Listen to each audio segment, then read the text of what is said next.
Cricketer Nasir Hossain ও তার স্ত্রী তামিমা সুলতানা তাম্মির বিরুদ্ধে করা বহুল আলোচিত মামলার রায় আজ ঘোষণা করবেন আদালত। আইনগত বিচ্ছেদ সম্পূর্ণ হওয়ার আগেই বিয়ে করার অভিযোগে দায়ের হওয়া এই মামলার রায় নিয়ে দুই পক্ষই আশাবাদী অবস্থান নিয়েছে।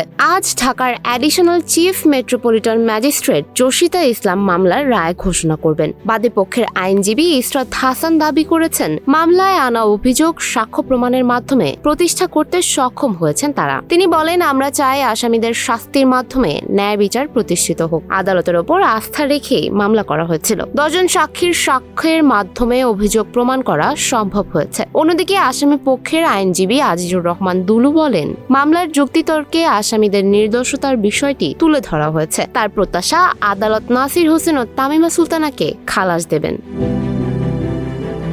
তিনি আরও অভিযোগ করেন, বাদীপক্ষ গণমাধ্যমে প্রচারণা চালিয়ে বিচার প্রক্রিয়াকে প্রভাবিত করার চেষ্টা করছে, যা আদালত অবমাননার পর্যায়ে পড়তে পারে। মামলার বাদী রাকিব হোসেনও রায় ঘোষণার আগে ন্যায় বিচারের প্রত্যাশা ব্যক্ত করেছেন। তিনি বলেন, রায়ের মাধ্যমে সমাজে একটি বার্তা যাক, যাতে ভবিষ্যতে এমন ঘটনা আর না ঘটে। মামলার নথি অনুযায়ী 2011 সালের 26 ফেব্রুয়ারি রাকিব হোসেন ও তামিমা সুলতানার বিয়ে হয়। তাদের সংসারে একটি কন্যা সন্তান রয়েছে। অভিযোগ রয়েছে, ওই বৈবাহিক সম্পর্ক চলমান অবস্থায় 2020 সালের 14 ফেব্রুয়ারি তামিমা ক্রিকেটার নাসির হোসেনকে বিয়ে করেন। 2021 সালের ফেব্রুয়ারিতে নাসির ও তামিমার বিয়ের ছবি সামাজিক যোগাযোগ মাধ্যমে প্রকাশিত হলে বিষয়টি আলোচনায় আসে। পরে একই বছর 24 ফেব্রুয়ারি ঢাকার মুখ্য মহানগর হাকিম আদালতে মামলা করেন রাকিব হোসেন।